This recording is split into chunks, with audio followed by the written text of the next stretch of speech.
네, 출발 센 증시 시작하도록 하겠습니다. 우리 증시 그리고 또 미국 증시 역시 모두 하락세로 접어드는 듯한 모습을 보여주고 있습니다. 구체적으로 마감 지수를 좀 살펴보고 넘어가도록 하겠습니다. 먼저 우리 증시 쪽부터 한번 살펴볼까 하는데요. 우리 증시 지난 목요일에 급락세를 연출했었고 지난 금요일 이 반등이 예상되기도 했습니다. 2% 가까이 상승을 하기도 했었는데 이 상승분을 지켜내지는 못했고요. 후반부에 밀리면서 코스피가 마감됐습니다. 코스닥 쪽은 더 심각하게 마무리가 됐는데요. 2.8% 급락하면서 상당히 부진한 흐름을 보여줬습니다. 외국인과 기관 쪽에서 매물이 좀 많이 나왔는데요. 3% 가까운 하락률을 보여주기도 했고 시가총액 순위 100대 기업 중에서 5개 기업만이 상승하는 상당히 부진한 흐름을 보여줬습니다. 원달러 환율은 자본 유출입 규제안에 따른 영향으로 큰 폭으로 올랐습니다. 19원 90전 급등을 했고요. 1127원 80전 수준에서 마무리가 되는 모습을 보여줬습니다. 아시아 지역 증시도 한번 살펴보도록 하겠습니다. 일본 증시 같은 경우에는 유로존 우려와 은행권의 규제 강화 우려 때문에 하락하면서 마감이 됐고요. 1.4% 조정을 받으면서 마무리가 됐습니다. 중국 증시에서는 기준금리 인상 가능성이 대두되면서 장중에 폭락세가 나왔습니다. 5% 넘게 밀리면서 5.2% 하락하면서 마감이 됐습니다. 미국 쪽 상황도 짚어보고 넘어가도록 하겠습니다. 중국의 기준금리 인상 우려에 따라서 이 미국 지수 역시 하락하면서 마감을 했습니다. 다우지수 0.8% 정도 하락을 했고요. S&P 500과 나스닥 같은 경우도 1% 넘게 하락하면서 상당히 부진한 흐름을 보여줬습니다. 구체적으로 뉴욕 증시 어떻게 마감되는지 저희가 상황 한번 살펴보도록 하겠습니다. 서울경제신문 뉴욕 특파원이죠. 이학인 기자 전화 연결되어 있습니다. 안녕하세요. 네, 전화 연결 상태가 잠시 고르지 않은데요. 미국 3대 지수가 하락을 했는데 그 원인으로 중국 증시 쪽이 지목이 되고 있습니다. 중국의 기준금리 인상 가능성이 대두가 되면서 미국 증시 전체적으로 좀 부담스러운 모습을 보여줬습니다. 구체적으로 상황 한번 저희가 진단을 내려보도록 하겠습니다. 서울경제신문 뉴욕 특파원이죠. 이학인 기자 연결되어 있습니다. 안녕하세요. 네, 뉴욕 증시 지금 상황을 알아보려고 하고 있는데요. 지금 연결 상태가 잠시 고르지 않은 것 같습니다. 잠시 후에 다시 한번 연결을 해보도록 하겠습니다. 뉴욕 증시 저희가 앞에서 굿모닝 센 증시에서 살펴봤습니다. 상당히 부진한 흐름을 보여줬습니다. 장 초반에는 그 폭이 더 크게 나타나기도 했었는데요. 중국이 기준금리를 조만간 또 추가 인상할 수도 있다라는 이야기가 나오면서 미국 증시 역시 상당히 불안한 흐름을 보여줬습니다. 자원개발주를 비롯해서 이 자원주들을 중심으로 폭락세가 나왔고요. 소매 관련 유통업종 쪽으로는 장중에 상승세가 나온 듯 했으나 추세 자체가 이 하락 쪽으로 많이 굳어진 탓에 상승폭도 그다지 크지 않았고요. 오히려 되밀리는 모습이 나오기도 했습니다.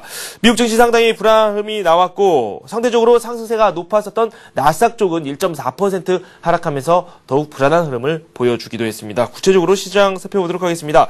서울경제신문 뉴욕 특파원 이학인 기자 연결되어 있습니다. 안녕하세요. 네, 연결 상태가 잠시 고르지 못한 것 같습니다. 잠시 후에 돌아오도록 하겠습니다.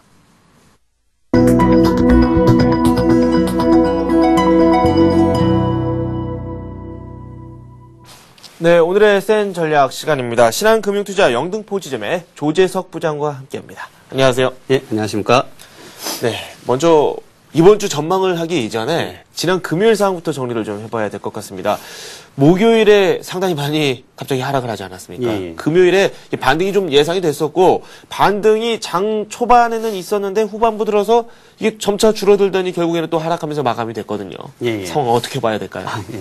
뭐 지난주에는 참 아주 혼란스러운 장세가 연출이 됐습니다. 뭐 증시 테러라는 용어가 등장할 정도로 지난 목요일에는 외국계의 한 2조 원 정도에 달하는 대규모 프로그램 매수 차익 잔고의 청산이 나오면서 그 종가지수에 급락을 했고요. 금요일에는 그거를 만회하기 위한 갭 상승을 했지만은 결국에는 기관들의 약 6천억에 달하는 대규모 매도 물량이 나오면서 하락 반전을 하면서 아주 롤러코스터 같은 장세를 연출해서 시장에는 아주 혼란스러운 상황이 연출이 돼서 그 충격의 여파가 조금 뭐 이번 주에도 좀 지속이 될 것 같고요. 어떻게 보면 시장이 그 1900선 넘어가서 좀 쉬어야 되는데 그런 해외발 유동성의 증대에 의해서 좀 오버슈팅한 측면이 있던 자리였습니다. 그래서 그런 오버슈팅 부팅이 있던 자리에서 환율이 1,100원 초반까지 내려가면서 네.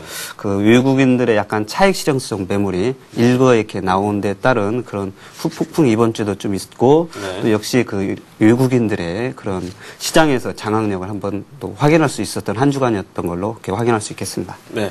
실제로 이 외국인들이 목요일 같은 경우에는 1조 원 넘는 현물을 내다 팔았는데 예. 또 금요일에는 또 거의 그에 육박하는 물량을 또 매수라는 움직임을 보여줬거든요. 예. 좀 엎치락 뒤치락 이렇게 좀 단기성으로 많이 자금이 움직이고 있는데 투자자 입장에서 그 중에서도 개인 투자자 입장에서는 상당히 불안할 수밖에 없어요. 예, 예. 네. 어떻게 보면 지금 시장에서 지속적으로 사는 그런 달러 캐리성 장기 자금은 뭐 여전히 좀 매수의 관점인 것 같습니다. 근데 뭐 신문 언론에서 나온 것처럼 유럽계 자금들 이런 자금들은 그 조세 피난처에서 자금을 마련해서 네. 그 국내 시장에 환차익성으로 단기적으로 들어와서 1,200원 중반에서 와서 이제 1,100원 초반이기 때문에 네. 그 차익 실현 그 빌미가 됐고요. 또한 G20 정상회의가 끝나면서 이 환율 불안 네. 이런 게 좀 있고 그다음에 우리나라가 G20 의장국으로서 환율 시장에 개입을 좀 못했었는데 네네. 이제는 환율 시장에 개입을 좀 할 수 있겠다는 그런 우려성 네. 또한 그래서 단기성 한머니들이 네. 좀 일시에 좀 빠져나가지 않았나 이렇게 예측을 해볼 수 있겠습니다. 네, 뭐 정부 차원의 검사가 필요하다라는 그런 주장도 있었고요. 예. 뭐 미국계 헤지펀드다, 뭐 유럽계 헤지펀드다, 뭐 이렇게 좀 추측성 기사도 많이 나오기도 했었습니다. 네, 기관 같은 경우는 오히려 또 매도를 하면서 시장에 부담을 줬어요. 예, 예. 네. 뭐 기관들은 여전히 국내 시장에 대해서 조금 그 장악력이 없고 좀 약간 자신 없는 태도를 좀 보이고 있는 입장입니다. 특히 그 일반 투자자들이 2007년 이후로 들었던 펀드 자금들은 뭐 여전히 빠져나오고 있는 입장이고요. 네. 특히나 이제 지난 1950을 넘어가면서 약간 좀 안심하고 있던 찰나에 이렇게 지수가 한 번 더 유동을 쳤기 때문에 뭐 더욱더 환매에 좀 그 네.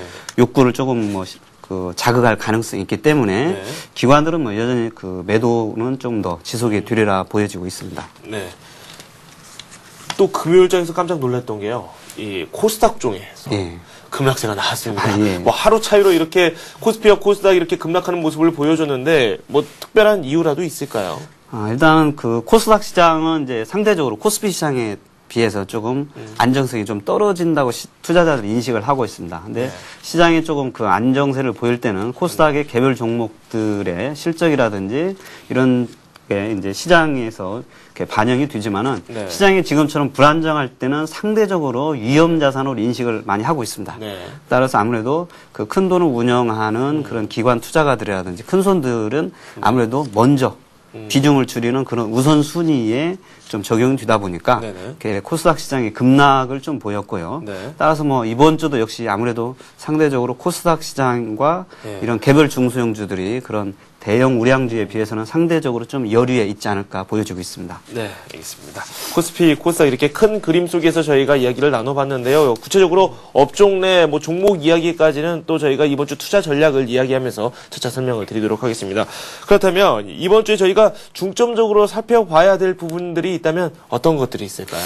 네, 이번 주 뭐 지난주에 이제 뭐 유럽 위기감은 뭐 많이 나왔기 때문에 네. 좀 알고 있는 변수라고 좀 보여줄 수 있을 것 같고요. 네. 뭐 올 한 해 내내 나오고 있던 거기 때문에 네. 최악의 사태로 갈 가능성은 좀 적으려 보여지고 있고요. 네. 문제는 뭐 중국인 것 같습니다. 네. 중국이 지금 지난 10월에 소비자 물가지수가 4.4% 상승한 것으로 나타나면서 중국의 그 물가 억제 목표치인 3%를 지금 연속해서 계속해서 넘어서고 있습니다. 네네. 따라서 중국 당국이 지난 10월에 약 3년 만에 기준금리를 인상을 했었는데요. 네. 또 지난주에는 그 지준율을 인상을 했습니다. 네. 근데 시장에서는 이제는 그 연속해서 기준금리를 인상하지 않을까 하는 그런 우려감이 그 나오면서 중국 시장이 급락을 했습니다. 네. 그래서 우리나라의 수출의 1위 국가이고요. 또한 지금 세계 경제 성장의 한 축을 담당하고 있는 네. 중국이 만약에 긴축을 한다면은 세계 증시는 약간 부정적일 수밖에 없고요. 네. 또한 중국도 금융위기 이후에 약 3,400조 원에 달하는 그런 자금을 쏟아부었기 때문에 일정 부분 유동성 회수는 네. 좀 필요하리라 보여지지만은 네. 중국이 그 판 자체를 훼손할 정도로 바로 그 금리 인상을 따른 긴축을 하리라 보여지진 않고 있고요. 네.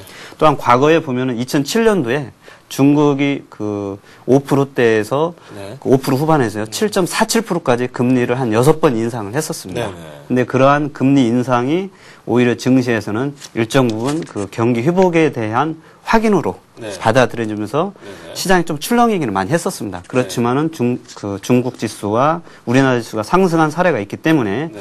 이번에도 단기적으로 좀 충격은 있겠지만은 이 추세 자체가 훼손되리라고는 보여지지는 아직은 뭐 그렇게는 인식되지 않고 있습니다. 네.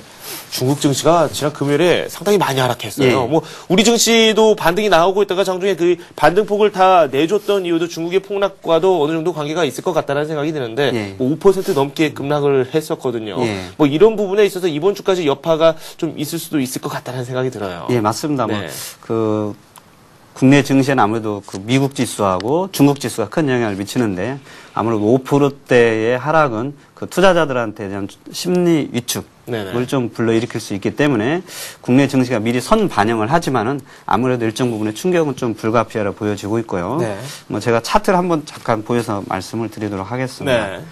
예, 지금 이 보여지는 차트가요. 국내 종합지수가 지금 올해의 그 추세 상승을 좀 이렇게 보여주고 있는 차트인데요. 네. 지금 제가 원호를 표시했던 부분이 이게 2010년도 1월 달입니다. 근데 1월에도 중국의 지준율 인상 네. 우려감이 있었고요. 또 거기에 그 미국 금융 당국의 규제 플러스 그다음에 이번에도 역시 그 유럽의 재정 우려감이 있으면서 네. 종합지수가 1700 중반에서 뭐 1500 중반 근처까지 거의 한 10% 정도 하락을 했었고요. 네네. 5월에도 역시 그 유럽 위기 우려감으로 이렇게 급락을 있었고 네. 여기에서 이제 1600에서 조금 더 빠진 건 천안함 사태가 있었지만 천안함 사태를 빼면은 역시 약간 한 5% 정도의 충격이 있었습니다. 그래서 네. 뭐 국내 증시에서도 이번에는 지금 중국과 그 유럽 위기 우려감이 동시에 나왔기 때문에 네. 일정 부분 뭐 충격은 좀 불가피하려고 보여지고 있습니다. 네.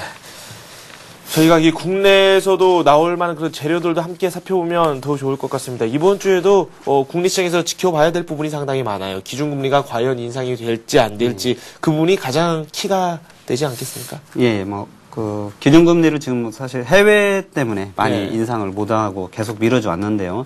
이번에는 그 신흥 시장들의 자본 유출입 규제안에 대한 근거를 마련했기 때문에 네. 아무래도 기준금리도 그 물가 상승 압력과 인플레이션이 있기 때문에 이번에는 좀 기준금리가 인상이 되리라는 그런 의견이 조금 더 많기 때문에 네네. 그 인상될 확률이 그 다른 때보다는 좀 더 많다 이렇게 볼 수 있겠습니다. 네.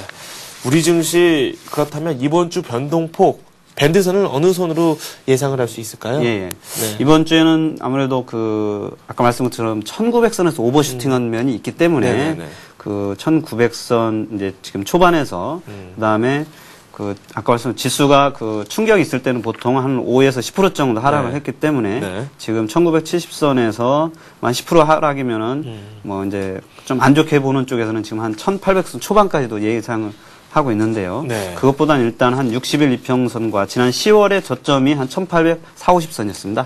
네. 그래서 60일 이평선과 지난 10월의 저점을 만나는 네. 한 1854, 50선이 일단은 뭐 단기적인 그 저점의 그 기준선이 되지 않을까 이렇게 네네. 보고 있습니다. 네.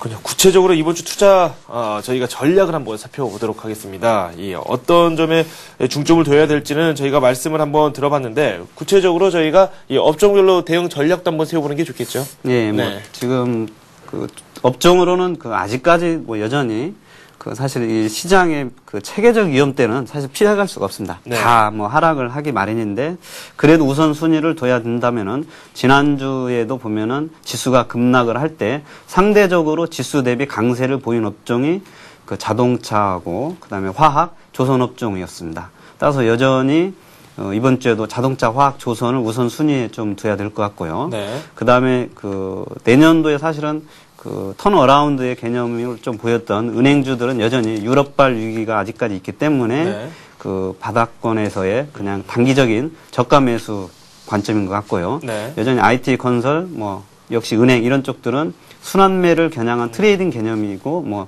사서 보유하는 그런 전략은 아직은 아닌 것 같습니다. 네. 그럼 저희가 집중적으로 한번 살펴볼 만한 종목이 있다면 그 부분도 함께 살펴보도록 하죠. 예, 예. 네. 일단은 뭐 여전히 자동차 업종이 좀 우선순위에 되는데요. 네. 따라서 뭐 현대차라든지 현대모비스 이런 종목들을 이제 뭐 LG화학이라든지 이런 종목들에 관심을 둬야 되겠지만은 이제 그런 종목들은 현대모비스나 LG화학을 이제 뭐 우선순위에 두고서 좀 보시고요. 네. 그 다음에 혹시 이제 그 약간 좀 인내를 하실 수 있는 투자자분 같은 경우에는 오늘은 좀 세방전지를 말씀드리도록 하겠습니다. 예, 예. 세방전지. 예, 세방전지는 사실 실적주이면서도 그 가치주라고 좀 보여줄 수가 있겠고요. 네. 지금 로켓 배터리로 알려져 있는 그 회사입니다. 그래서 네. 국내 시장에서는 약 40%의 점유율로 국내 시장의 1위를 담당하고 있고요. 전 세계 시장에서는 약 5%의 점유율로서 그 세계 시장 5위를 점유하고 있는 업체입니다. 그래서 이 납축 전지를 만들고 있는데요. 최근에 자동차가 많이 팔리면서 이런 납축 전지가 많이 팔리면서 이 실적이 증가하고 있고요. 네. 또한 최근엔 그 전기차의 보급으로 좀 실적이 나빠지지 않겠느냐 했지만은 아직까지 전기차는 2012년 이후로나 그 보급화가 되리라고 보여주고 있기 때문에 아직은 좀 먼 얘기인 것 같고요. 네. 또한 특히 요즘에는 자동차들이 그 전장화가 많이 되면서 전기 구동장치가 많이 사용이 되면서 이 납축전지의 교체 수기가 예전보다 많이 단축이 되고 있습니다. 네. 따라서 그 납축전지의 교체용으로도 많이 사용되고 있고요. 네. 또한 AS 시장에서도 과거보다도 그 차량 운행 그 기간이 네. 이렇게 많이 길어지면서 교체용으로도 많이 사용되고 있어서 지금 한 2008년, 9년, 10년도 연속 3년간 1,000억 원대의 영업이익을 보이면서 네. 약 15% 이상에서 20% 사이 영업이익률을 보이고 있기 때문에 여전히 실적은 뭐 증가 추세에 있고요. 네. 또한 최근에 그 생산 그 사용량이 늘어나면서 약 35% 정도의 생산 설비 증설을 했습니다. 네. 그래서 내년도에는 약 한 500만 개 정도의 설비 증설이 이루어지리라 보고 있기 때문에 그 여전히 내년에도 실적 증가 추세는 조금 더 지속이 되리라 보여지고 있고요. 네. 단기적으로는 이제 차트를 보면서 매수 시기와 그 가격대를 한번 보여드리도록 하겠습니다. 지금 세방전지의 차트를 보여드리고 있는데요. 네. 이제 목요일날 좀 많이 오르다가요. 종가 무렵에 좀 급락을 했었고요. 네. 그래서 금요일날도 상승을 했다가 여전히 또 이렇게 하락을 했습니다. 최근엔 외국인들이 좀 이렇게 관심을 좀 보이고 있고요. 기관들은 뭐 샀다 팔았다를 이렇게 번갈아 하고 있는데, 네. 지난 이제 10월 말경에 전고점을 이렇게 좀 한 차례 높였습니다. 네. 그랬다가 지금 조정을 받으면서 21선을 약간 훼손한 상태이긴 하지만은 여전히 다른 그 종목에 비해서는 조금 강세를 좀 보이고 있고요. 네. 일단 뭐 매수가는 아무래도 주초에 좀 조정을 보여지기 때문에 뭐 31,000원 내지 조금 약간 더 하락을 하면은 뭐 3만원 초반대에서의 매수를 하시면 될 것 같고요. 네. 그다음에 이제 뭐 굳이 손절매 가격을 정하신다 하면은 그 61평선과 지금 121평선이 있는 그 3만 원 근처. 3만 원. 예. 이거를 단기적인 그 손절가로 두시고요. 그 1차적인 목표가는 지금 연속 3개년간 지금 그 주당 순이익이 5,000원을 넘어가고 있습니다. 따라서 네. 5,000원이면 지금 그 31,000원이면 퍼가 한 6배밖에 뭐 되지 않고 있는데요. 네. 시장 평균보다 훨씬 지금 저평가되고 있기 때문에 뭐 1차 목표는 짧게 보면 35,000원이고 좀 길게 보면은 그 4만 원까지는 뭐 상승하리라 보여주고 있습니다. 네, 세방전지 살펴봤습니다. 신한금융투자 영등포지점의 조재석 부장과 함께했습니다. 고맙습니다. 예, 감사합니다.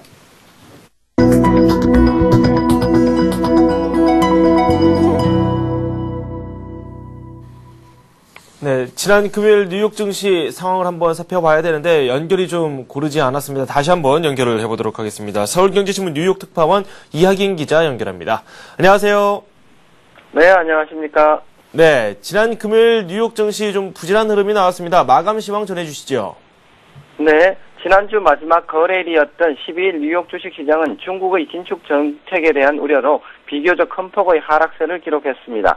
다우존스 지수는 전날보다 90.52포인트, 0.8% 하락한 11,192.58을 기록했고 S&P 500 지수와 나스닥 지수도 각각 1.18%와 1.46% 하락했습니다.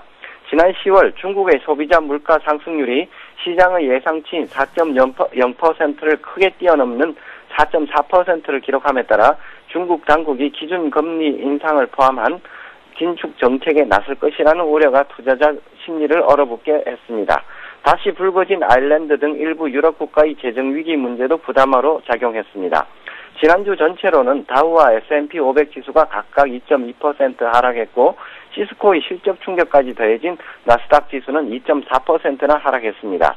6주 만에 하락세로 돌아선 뉴욕 증시는 지난주 5거래일 중 4거래일을 하락할 정도로 큰 폭의 조정을 받았습니다. 네, 미국 증시, 우리 증시도 마찬가지지만 이렇게 좀 하락세를 되돌릴 수 있는 획기적인 뭔가가 있어야 되지 않을까라는 생각이 드는데요. 경제 지표 쪽에 좀 기대해야 되지 않을까라는 생각이 들어요. 이번 주에 나올 경제 지표 어떤 것들이 있을까요? 네, 이번 주 뉴욕 증시의 향배는 경제 지표가 좌우할 것으로 보입니다. 최근 발표된 ISM 지수, 고용보고서, 신규 실업수당 청구 건수 등 각종 경제 지표들은 미국 경제가 회복세를 지속하고 있다는 점을 확인시켜준 바 있습니다. 이번 주에도 다양한 경제 지표들이 대기하고 있습니다. 이들 지표들이 시장의 기대를 충족시킨다면 투자자들의 매수세를 끌어낼 수 있을 것으로 기대됩니다. 15일 발표되는 10월 소매 판매는 자동차 판매 등의 호조에 힘입어 0.7% 늘어나며 4개월 연속 증가세를 이어갈 것으로 보입니다.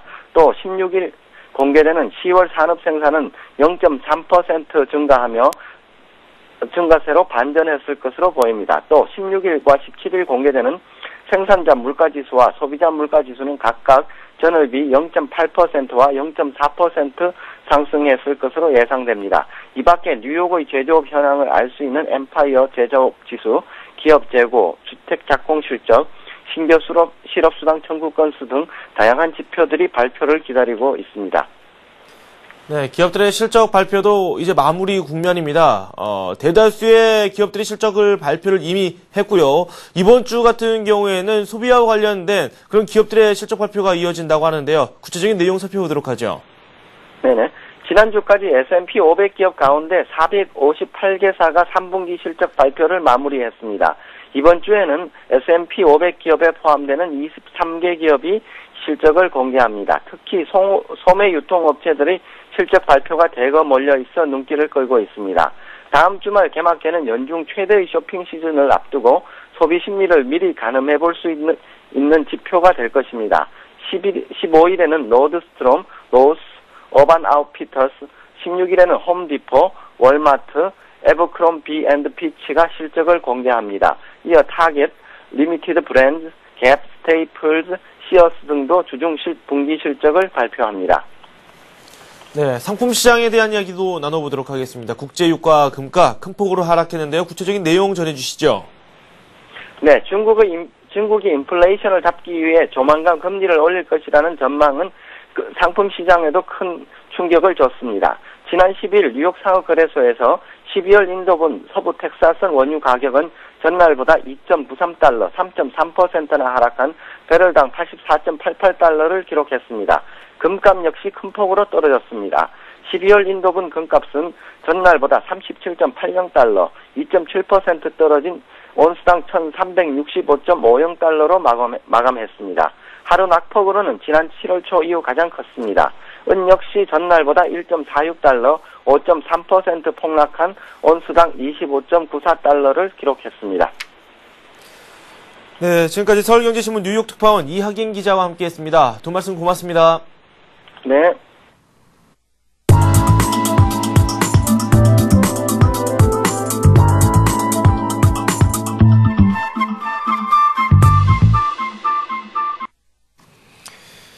네, 뉴스 속 테마주 살펴보도록 하겠습니다. 신한금융투자 상암지점의 최승훈 과장 연결되어 있습니다. 안녕하세요. 예, 안녕하십니까. 네, 먼저 저희가 지난번에 살펴봤었던 종목들의 흐름부터 좀 짚어보도록 하죠. 예, 지난주에 일단 제가 태블릿 PC 관련주, 갤럭시 탭에 출시한 태블릿 PC 관련주를 말씀을 드렸는데, 일단 시장이 지난주 후반에 이제 급락한 영향으로 주 후반에는 좋지 못한 흐름을 보였지만은 이제 미국 시장에 대한 본격 시판을 시작을 했기 때문에요. 지속적으로 꾸준히 매출 증가에 대한 기사는 매출 증가에 대한 기사가 좀 관심을 얻을 것으로 예상이 됩니다.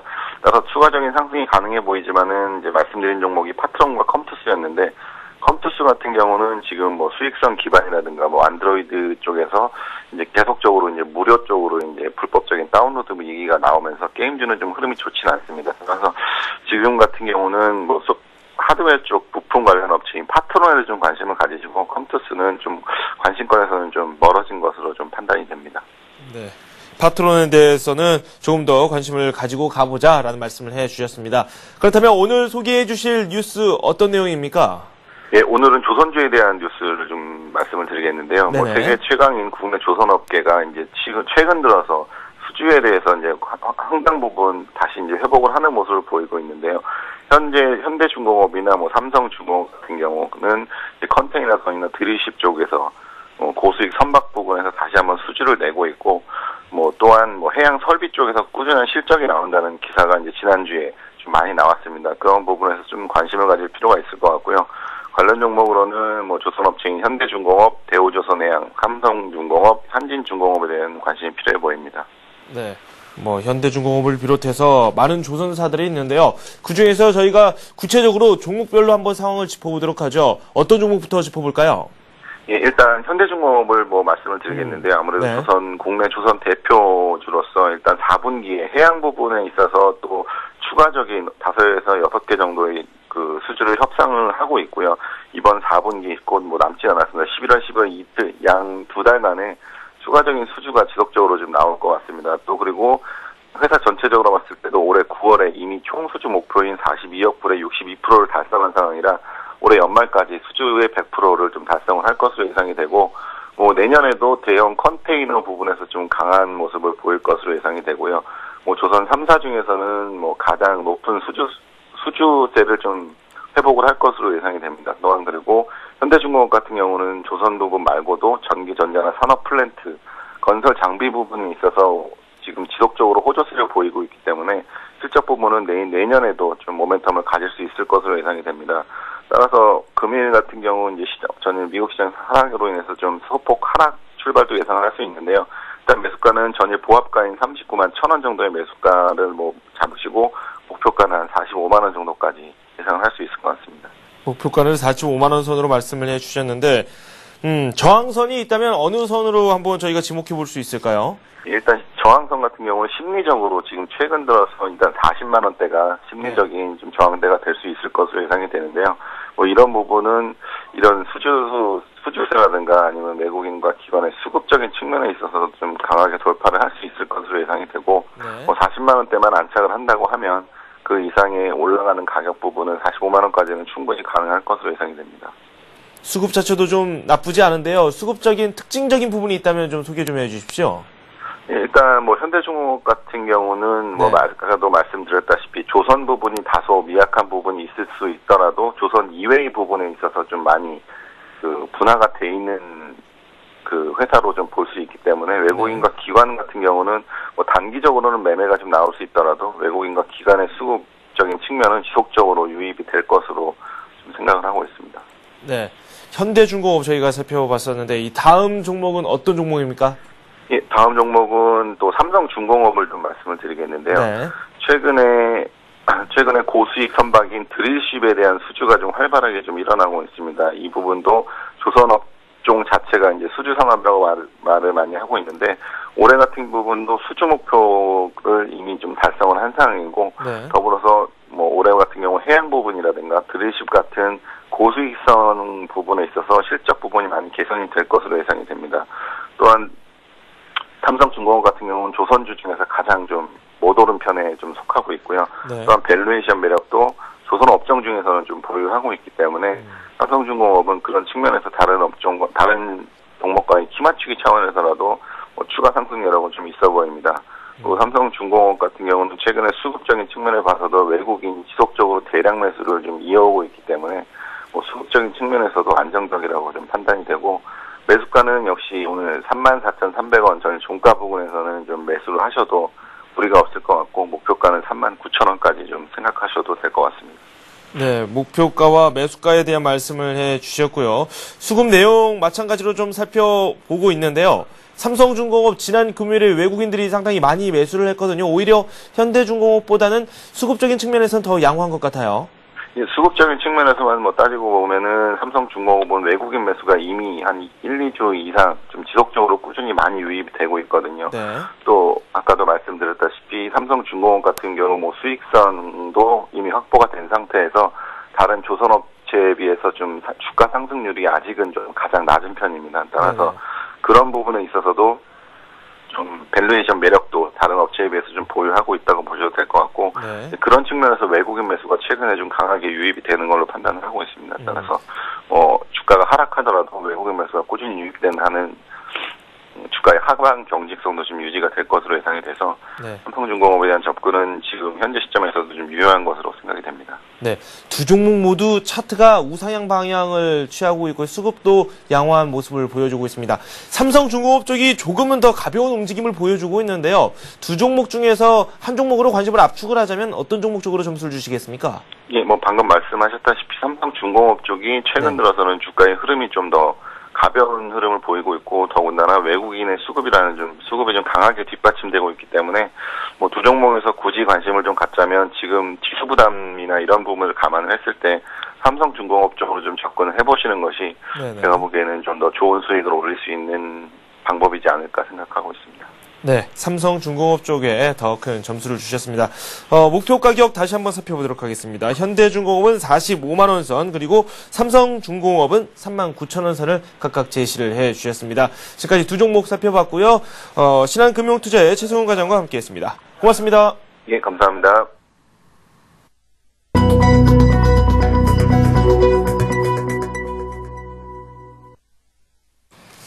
네, 우리 증시 지금 막 출발을 기다리고 있습니다. 지난 목요일에 많이 하락을 했었습니다. 코스피가 2% 넘게 밀렸었고, 지난 금요일이었죠. 다시 반등을 꾀하는 모습을 보여주기도 했었는데 이 반등을 하다가 다시 내려앉는 모습을 보여줬습니다. 낙폭이 그다지 크지는 않았습니다만 그래도 시장의 기대치에는 부응하지 못하는 모습을 보여줬고요. 목요일에 이미 많이 하락을 했었기 때문에 그런 부분이 좀 부담으로 남아있는 상황입니다. 코스닥 역시 2.8% 지난 금요일 급락하면서 코스피보다는 하루 뒤에 이렇게 급락하는 모습이 나왔었는데 이 정도로 역시 우리 시장에 부담으로 작용하고 있습니다. 오늘 출발 상황을 살펴보니까 코스피 쪽은 상승 출발이 된 것으로 확인이 되고 있고요. 코스닥은 약간 부실한 흐름이 나오고 있습니다. 구체적으로 시가총액 상위 종목군들을 중심으로 해서 양시장의 밑그림을 그려보도록 하겠습니다. 화면을 켜보시죠. 네, 말씀드린 대로 코스피가 소폭 오르면서 출발을 했습니다. 시총 상위 종목군들 살펴보도록 하죠. 삼성전자가 1%대 상승세를 유지하고 있습니다. 지난 금요일에 우리 시장이 약간 약세로 전환됐을 때에도 삼성전자 같은 경우에는 상승세를 유지하는 흐름을 보여줬습니다. 오늘 1%대 상승세가 나오고 있고요. 포스코 역시 지난 금요일에 상승을 했었는데 오늘은 약간 밀리고 있습니다. 0.1% 약보합권에 머물고 있습니다. 현대차 좀 부진했는데요. 0.8% 현재는 오르고 있고요. 현대중공업 저희가 앞에서 만나봤었죠. 목표가를 45만 원 선으로 제시를 해주셨습니다. 조선업종뿐만 아니라 다른 사업으로도 영역을 확장하고 있기 때문에 큰 관심이 유효하다라는 평가를 최승훈 과장과 함께 들어봤고요. 지금 현재는 보합권에서 큰 움직임을 보이지 않고 있습니다. 현대모비스 0.7% 오르고 있고요. LG화학은 보합권, 삼성생명 역시 비슷한 흐름을 보여주고 있습니다. 기아차가 지난 금요일에 아주 폭발적인 움직임을 또 보여줬습니다. 장중에 53,000원을 넘기도 했었는데요. 약간 그 부분을 내주면서 마감이 됐고요. 오늘은 1%대에 가까운 하락세를 현재 보여주고 있습니다. 금융주들의 흐름 지난 금요일 괜찮습니다.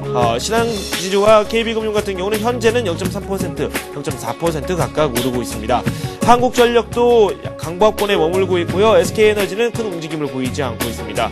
롯데쇼핑 0.8% 오르고 있고요. 신세계 쪽도 잠시 살펴보도록 할까요? 신세계가 1.6% 급등을 하고 있습니다. 양사 모두 인도네시아에서 신사업을 구상 중이다라는 소식이 들려지면서 시장에 관심을 받기도 했습니다. 신세계 쪽이 상승폭이 더 좋았는데요. 오늘 역시 그런 흐름이 나오고 있습니다. 롯데쇼핑은 지난 금요일에 한 1% 중반대쯤 하락을 했었는데요. 반등이 다시 나오고 있습니다. SK텔레콤 현재 보합권이고요. LG전자 역시 비슷한 흐름입니다. LG디스플레이 0.2% 오르고 있고요. 하이닉스가 지난 금요일에 또 부실한 흐름을 보여줬었죠. 다시 반등을 하고 있습니다. 0.8% 오르고 있고요. 우리금융은 1.4% 오르면서 전반적으로 금융주 쪽으로 흐름이 괜찮습니다. 현대제철 0.8% 오르고 있고요. 두산중공업 2.7% 급락하고 있습니다. 터키와 우리나라의 원전 수주 협상이 아직 좀 원활하지 않은 것 같습니다. 터키 측에서는 일본 시장도 한번 생각해보고 있다 이런 이야기를 했다고 하는데 역시 가격이 좀 문제라는 평가가 나오고 있습니다. 삼성전기는 보합권이고요. NHN이 0.8% 오르고 있습니다. 기업은행 0.3% 오르고 있고요. 삼성화재 2.4% 상승을 하면서 지금 기준금리 인상에 대한 기대감에 한꺼풀 올라 있습니다. KTNG가 현재 보합권에 머물고 있습니다. 시총 변화가 좀 있죠. 기업은행이 2계단 위로 올라간 모습입니다. 이렇게 해서 코스피 상황 살펴봤고요. 코스닥 쪽도 잠시 살펴보도록 하겠습니다. 셀트리온의 상승세가 무섭습니다. 금요일에 코스닥 종목들이 상당히 부진한 흐름을 보였을 때 셀트리온은 강세를 보였었는데요. 현재도 1.2% 오르면서 좋은 흐름이 나오고 있습니다. 코스닥 지금 현재는 509포인트 기록하면서 현재 오름세 보여주고 있네요. 서울반도체 0.2% 오르고 있고요. SK브로드밴드 0.5% 각각 오르고 있습니다. CJ 홈쇼핑 1.1% 조정을 받고 있고요. 동서 1.5% 상승을 하고 있습니다. SFA가 4분기 실적이 밝을 것이라는 전망에 지난 금요일에 이어서 오늘 역시 상승을 하고 있습니다. 1.2% 상승을 하고 있고요. 성광밴드, 포스코펜텍, 태웅 모두 좋은 흐름이 나오고 있습니다. 이렇게 해서 코스피, 코스닥, 시가총액 상위 종목군들 흐름 살펴봤습니다. 네, SK증권 투자전략팀의 원종영 연구원 연결해서 출발 상황 지켜보도록 하겠습니다. 안녕하세요. 안녕하십니까? 네, 현재 시장 흐름을 한번 짚어주시죠. 예, 현재 코스피는 7.14포인트 상승한 1920포인트를 기록하고 있고요. 코스닥은 0.73포인트 상승한 510포인트를 기록하고 있습니다. 주말 사이 좀 미국 시장이 낙폭이 좀 컸었는데요. 국내 시장은 목요일과 그다음에 금요일에 조금 선반영된 점이 있기 때문에 좀 기술적 반등을 보이고 있습니다. 현재 외국인은 플러스 130억 원의 순매수를 보이고 있고요. 유가는 플러스 2.9억 원 정도의 소폭의 순매수를 보이고 있습니다. 전반적으로 주요 종목을 말씀드리면은 삼성전자는 1.4% 오르고 있고요. 현대차는 0.8% 정도 오르고 있습니다. 그래서 업종별로 보게 되면은 같은 업종이라도 좀 종목 간에 좀 약간 차별화가 있는 모습이고요. 가격 부담이 좀 덜한 종목들을 위주로 좀 상승하고 있고, 특징적이라면은 LG화학이나 이런 시장 대비 아웃퍼폼 계속 기록하던 종목들이 여전히 강세를 보이고 있습니다. 전반적으로는 매기가 확산되지는 않지만 슬림화돼서 또 슬림화되는 종목들이 좀 상대적으로 강세를 보이고 있습니다. 옵션별로 보게 되면 증권주와 기기업종을 제외한 전 업종이 소폭 플러스를 기록하고 있는 상황입니다.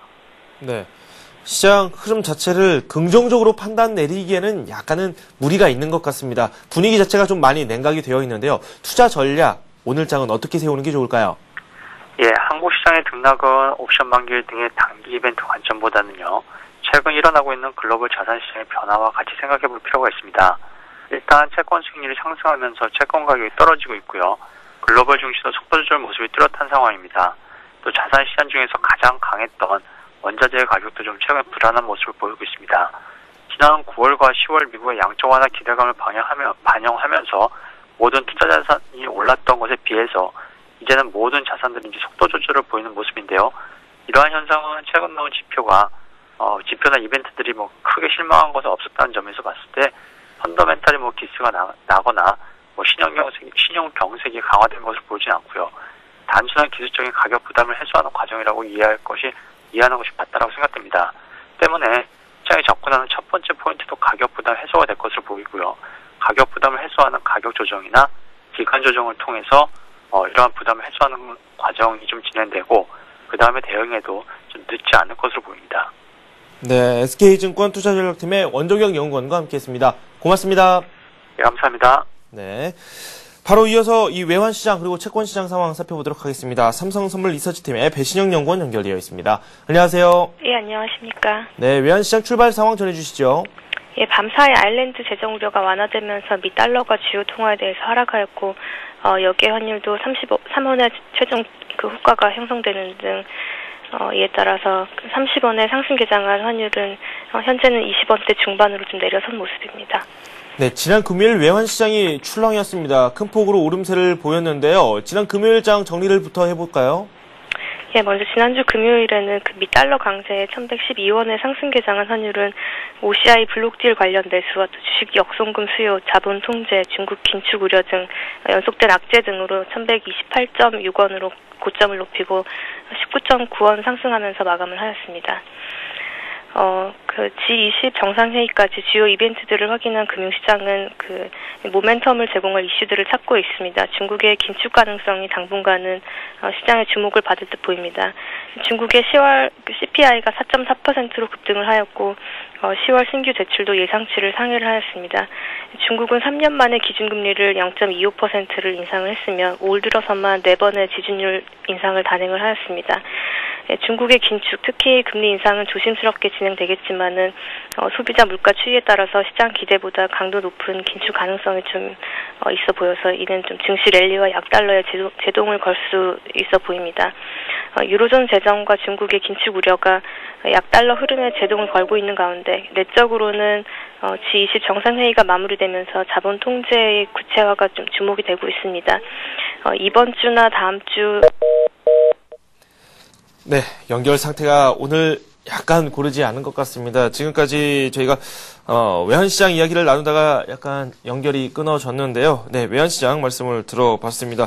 원달러 환율이 현재 좀 하락을 하고 있습니다. 지난 금요일 같은 경우에는 이 상승 마감을 했었습니다. 19원 가까이 오르기도 했었는데 오늘 같은 경우는 1원 90전 내리면서 현재 1120원 70전 선을 현재 걷고 있습니다. 이렇게 해서 외환시장과 채권시장 이야기까지 뭐 잘 살펴봐야 될 텐데 저희가 연결이 좀 고르지 못한 점 다시 한번 사과를 드립니다. 네, 이번에는 한맥투자증권 이재광 상무 포트폴리오 수익률 한번 살펴보도록 하겠습니다.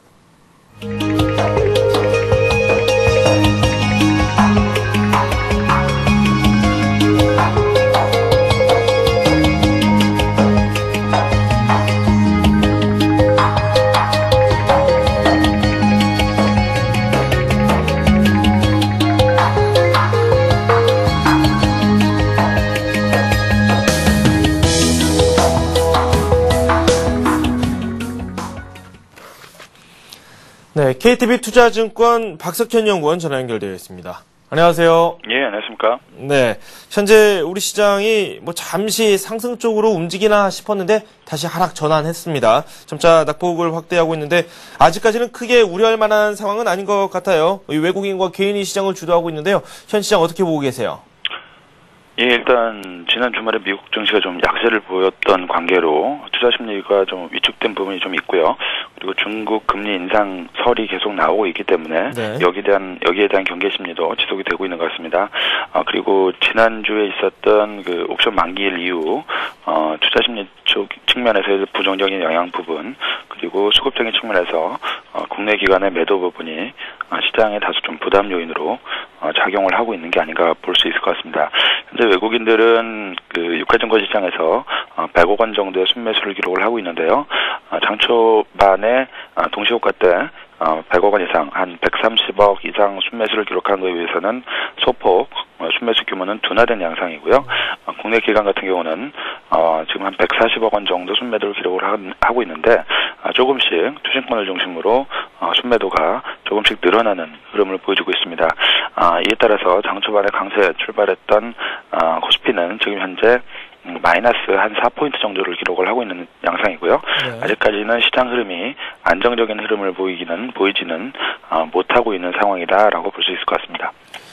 네, 우리 증시 지난주까지만 하더라도 뭐 2000선을 바라본다 이렇게 이야기가 꾸준히 나왔었는데 목요일장을 기점으로 해서 불안한 흐름이 계속해서 나오고 있습니다. 오늘 역시 비슷한 행보를 보여주고 있고 지금 1900선까지 위협받고 있는 상황에서 우리 증시 이 상단 그리고 또 하단 밴드선을 한번 설정해 보는 것도 좋을 것 같아요. 어떻게 예상하고 계십니까?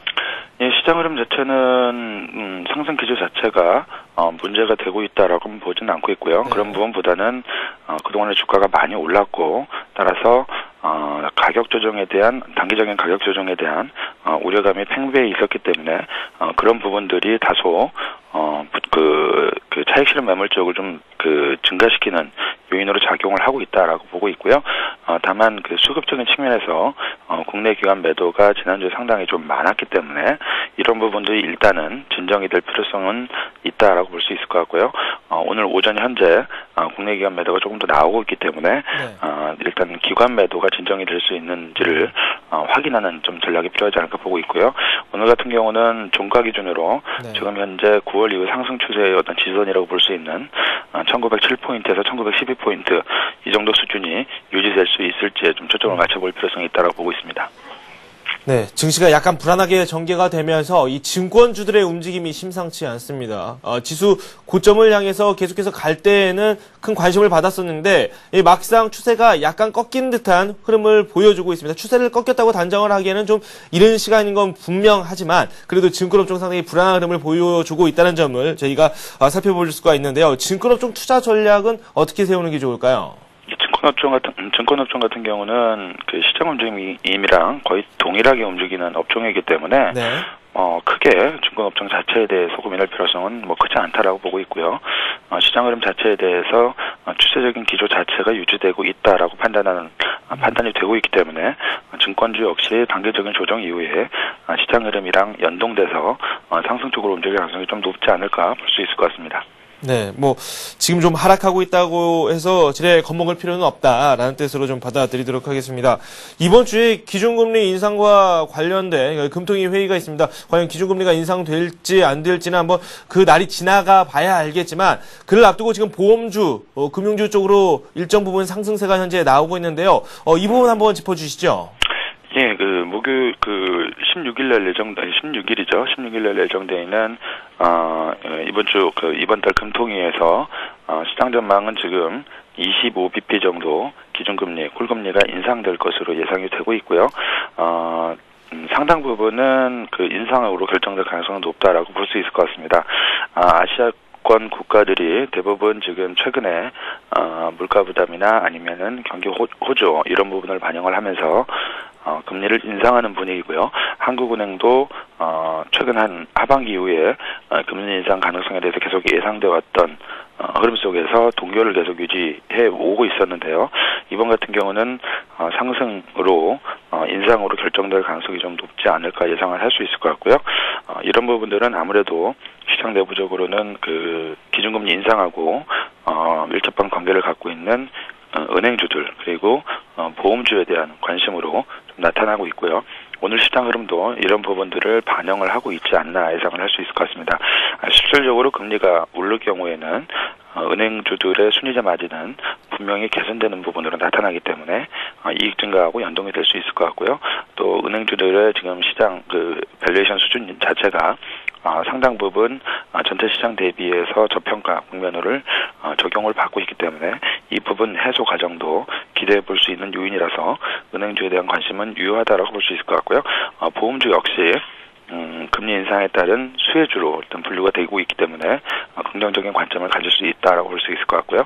보험주 같은 경우는 아무래도 이제 이익 구조상 장기 금리의 상승이 뒤따라줘야 한다는 전제 조건이 붙기 때문에 기준금리 인상이 우리나라 장기 금리 쪽으로의 그 상승 쪽으로 연결될 수 있을지 이 부분 연결고리를 좀 더 확인해 볼 필요성은 있다라고 보고 있습니다. 네. 우리 시장 오늘 어떻게 접근하면 좋을지 전체적인 윤곽을 한번 그려보면 좋을 것 같습니다. 현재 주식을 보유하고 있는 분들이라면은 조금 유지를 하는 게 나은 것인지 아니면 일정 부분 반등이 있을 시에 종목별로 현금을 좀 가져가는 게 옳을 것인지에 대한 전략을 좀 세워주십시오. 앞에서 말씀드렸던 대로 단계적으로는 시장 자체가 좀 불안정해질 수가 있고요. 그리고 앞에서 말씀드렸던 단기적인 지지선, 지지 여부가 일단 중요할 것 같습니다. 단기적인 지지선이 지켜지지 못했을 경우에는 추가적인 조정 가능성이 있기 때문에 이 부분에 일단 초점을 맞춰야 될 것 같고요. 네. 전반적으로는 지금 현재 그 시장에서 우려가 되고 있는 시장 조정 요인들이 장기적으로 영향을 미치기보다는 단기적 영향에 그칠 가능성이 높다라고 판단이 되고 있기 때문에 조정 국면이 길게 가지는 않을 걸로 예상을 하고 있고요. 따라서 지금 주식을 보유하고 계신 분들이 굳이 지금 현재 1900포인트 수준에서 적극적으로 주식을 매도할 필요성은 크지 않다라고 볼 수 있을 것 같고요. 그리고 이제 시장에 이제 참여를 기다리고 계신 분들 같은 경우에는 1900포인트 정도의 주세 수준에서는 점진적으로 매수 진입을 해도 크게 무리가 없는 지수대가 되지 않을까 예상을 할 수 있을 것 같습니다. 네, 현금을 보유를 한다면 어느 정도 수준이 가장 적당하다고 보십니까?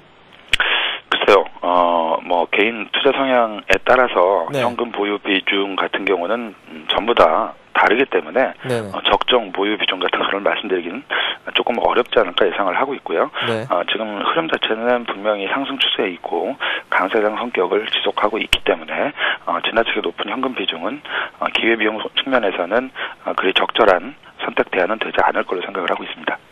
기조 자체가 상승 쪽을 바라보고 있다. 이런 말씀을 해주셨습니다.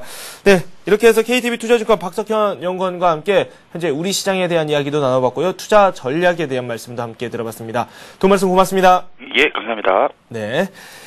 우리 시장 다시 하락하고 있습니다. 현재는 0.08% 코스피가 내리면서 1911.57을 현재 가리키고 있습니다. 코스닥 같은 경우는 0.36% 내리고 있고요. 507.53을 가리키고 있습니다. 양시장 모두 현재 하락세를 타고 있지만 그렇게 큰 낙폭은 나오고 있지는 않은 상황입니다. 지금 투자 주체별로 살펴봤을 때도 외국인과 개인이 시장을 주도하고 있는데 반해서 기관 쪽에서 매물이 점차 늘어나고 있다는 사실을 알 수 있습니다. 기관들의 매매 패턴도 한번 잘 확인하고 넘어가면 좋을 것 같습니다. 오늘 원달러 환율은 1원 30전 내리면서 현재는 1126원 50원 선에서 등락을 거듭하고 있습니다. 네, 저는 잠시 후 마켓앤센 증시에서 현재 우리 시장에 대한 이야기 그리고 또 투자 전략 여러분께서 가지고 계시는 개별 종목에 대한 상담을 진행해 드리도록 하겠습니다. 저는 잠시 후에 뵙겠습니다.